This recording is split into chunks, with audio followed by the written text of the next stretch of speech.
साहिल एक बड़े शहर में रहता था। शनिवार के दिन वह शहर से अपने गांव जा रहा था। तभी एक रास्ते पर उसकी कार बंद हो गई। तभी वहां कार से उतरा और चेक करने लगा। देखा तो कार का इंजन गर्म हो गया था। उसे पानी की जरूरत थी, लेकिन उसकी कार में पानी भी नहीं था। तो वो यहाँ वहाँ देखता है, लेकिन आसपास पानी का कोई जरिया दिखाई नहीं देता और उसे रास्ते पे वाहन भी नहीं दिखाई देते। तो साहिल सड़क से थोड़ा साइड होके चेक करता है तो उसे थोड़ी दूर पर एक घर दिखाई देता है। तो उसे थोड़ी तसल्ली होती है कि यहाँ घर पे कोई रहता होगा तो उसे पानी भी जरूर मिलेगा। वह देखता है कि घर काफी सजा हुआ था, जैसे घर में कोई फंक्शन हो, लेकिन घर के आसपास कोई भी दिखाई नहीं दे रहा था। तो वह पैदल चलकर उस घर तक जाता है। दरवाजा बंद था तो वह दरवाजा खटखटाता है। दरवाजा खुल जाता है, लेकिन सामने कोई भी नहीं होता।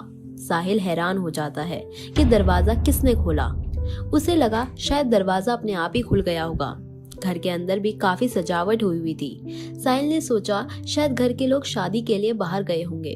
तभी वो यहाँ वहाँ देखता है क्योंकि उसे पानी चाहिए था।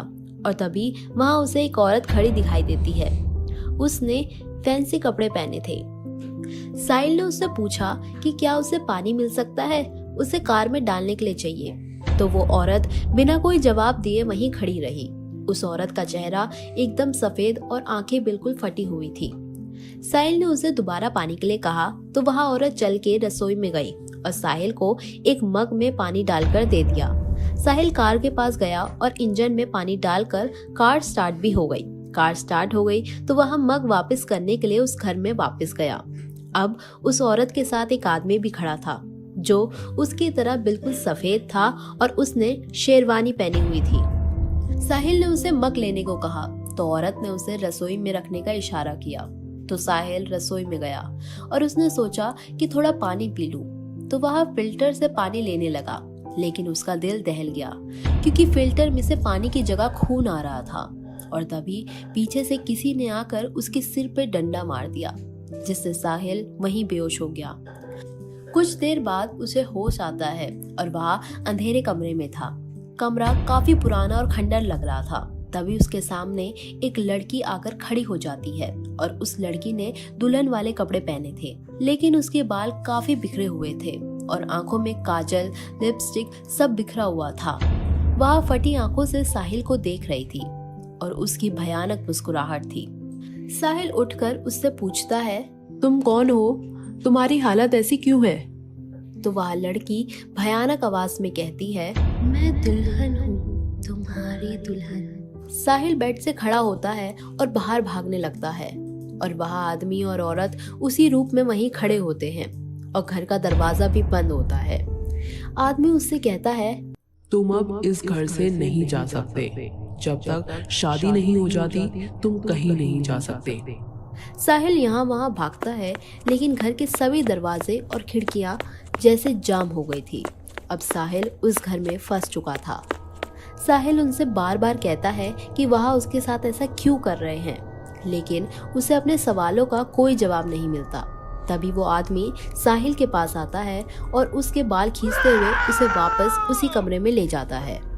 वो आदमी उससे कहता है, इस घर से बाहर जाने के बारे में सोचना भी मत, वरना मारे जाओगे। वह तीनों लोग बहुत भयानक थे और इंसान से ज्यादा भूत लग रहे थे। तभी आधी रात में साहिल फिर से उस घर से बाहर निकलने की कोशिश करता है। वह एक बाथरूम में जाता है और वहां से खिड़की पर लगी कांच की प्लेट को हटाने लगता है कि तभी उसे किसी की आवाज आती है। साहिल चुपके से देखता है तो वहां पर व्हील चेयर पर एक बूढ़ा आदमी बैठा था और बूढ़ा आदमी साहिल से हाथ जोड़ के कह रहा था, मत जाओ बेटा, प्लीज मत जाओ, वरना मारे जाओगे तुम। साहिल को वहां देखने में बिल्कुल साधारण लग रहा था। तो साहिल रुक गया और उसकी बात सुनने के लिए उसके पास गया। उस बूढ़े आदमी ने बताया, अगर तुम यहाँ से चले गए तो ये तीनों तुम्हारा पीछा करेंगे और तुम्हारे घर तक आ जाएंगे और हमेशा तुम्हें परेशान करेंगे। साहिल हैरान होकर पूछता है, ऐसा क्यों करेंगे? तो वो बूढ़ा आदमी बताता है, क्योंकि ये इंसान नहीं है। साहिल का दिल दहल गया। उसे यकीन ही नहीं हो रहा था, लेकिन यही सच था कि वो इंसान नहीं है बल्कि भूत है। उस बूढ़े आदमी ने बताया कि परसों सोमवार है और उस घटना को पूरा 1 साल हो जाएगा। साहिल ने उससे पूछा, कैसी घटना? तो उस बूढ़े आदमी ने बताया कि उस दिन पूजा की शादी थी, लेकिन पूजा के ससुराल वालों ने बारात को वापस भेज दिया था और फेरे भी नहीं होने दिए थे क्योंकि उनको दहेज में कार नहीं दे सके। इसी सदमे में पूजा के मम्मी पापा ने जहर खा लिया था और पूजा ने खुद को आग लगाकर आत्महत्या कर ली थी। मैं पूजा का दादा हूँ। परसों सोमवार को पूरा 1 साल होने पर पूजा फिर से अपनी शादी करना चाहती है। उसे सिर्फ एक दूल्हे की जरूरत थी और कुदरत ने तुम्हें भेज दिया। तो साहिल ने उससे पूछा कि भूत के साथ इंसान की शादी, और मैं ही क्यों?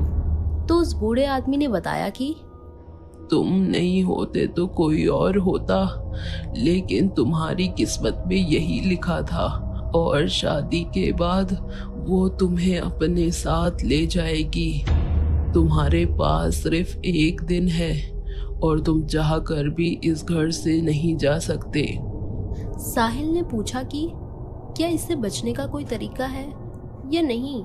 तो उस बूढ़े आदमी ने बताया कि तरीका तो है, लेकिन वही आदमी इसे कर सकता है जिसकी पूजा से शादी होगी। तो साहिल ने पूछा कि क्या तरीका है? तो उस बूढ़े आदमी ने उसके कान में वो उपाय बताया। तो साहिल ने उसकी बात मान ली। तभी वो बूढ़ा आदमी अपनी व्हीलचेयर घुमाकर वापस जाने लगा और देखते ही देखते वह मिट्टी बनकर उड़ गया। साहिल उसको देखकर डर गया। वह आदमी भी इंसान नहीं था। अब साहिल असमंजस में पड़ गया था कि वो उसकी बात माने या ना माने। तभी पूजा और उसके माँ बाप अचानक से वहां प्रकट हो जाते हैं। तीनों काफी भयानक लग रहे थे। तो पूजा चिल्लाकर कहती है, यहाँ से जाने की सोचना भी मत। मैं हर जगह तुम्हारा पीछा करूंगी और सोमवार को हमारी शादी है। उसके बाद तुम हमेशा मेरे पति बनके रहोगे, मेरे साथ रहोगे। तो अगले दिन मंडप सजाया जाता है, जिसमें कई बर्तनों में खून पड़ा था। वहाँ कई नर खोपड़ियां पड़ी होती है। वहाँ एक लाश जल रही थी। आसपास खून बिखरा था। वहाँ पूजा दुल्हन बनी हुई थी, जो बहुत भयानक लग रही थी। ये नज़ारा देखकर साहिल के रोंगटे खड़े हो जाते हैं। तभी पूजा की मम्मी पापा राक्षसी मंत्र पढ़ते हैं और उस जलती लाश के फेरे लिए जाते हैं और पूजा और साहिल की शादी हो जाती है। और साहिल उसके गले में मंगलसूत्र डालता है और मांग भरता है। शादी की रस्में पूरी होते ही मौका पाकर साहिल पूजा के गले से मंगलसूत्र खींच लेता है और मांग की डिब्बी भी उस जलती हुई लाश में गिरा देता है, जिससे पूजा और उसके मम्मी पापा चिल्लाते रहते हैं और उन पर फिर से आग लगने लगती है। और देखते ही देखते वो तीनों राख बन जाते हैं और दरवाजे भी अपने आप खुल जाते हैं। तभी साहिल जल्दी से बाहर भाग जाता है। पूजा के मरे हुए दादाजी ने साहिल की जान बचा ली थी। उन्होंने ही साहिल को ये तरीका बताया था। खैर, साहिल बिल्कुल सेफ था। वह जल्दी से अपने घर चला जाता है। आज तक भी इस घटना के बारे में सोचता है तो उसका दिल दहल जाता है। तो ये थी आज की कहानी। बताइएगा ज़रूर कि आपको ये भूत और इंसान की शादी की कहानी कैसी लगी। हम जल्द ही मिलेंगे एक नई कहानी के साथ। तब तक ले स्टे ट्यून्ड।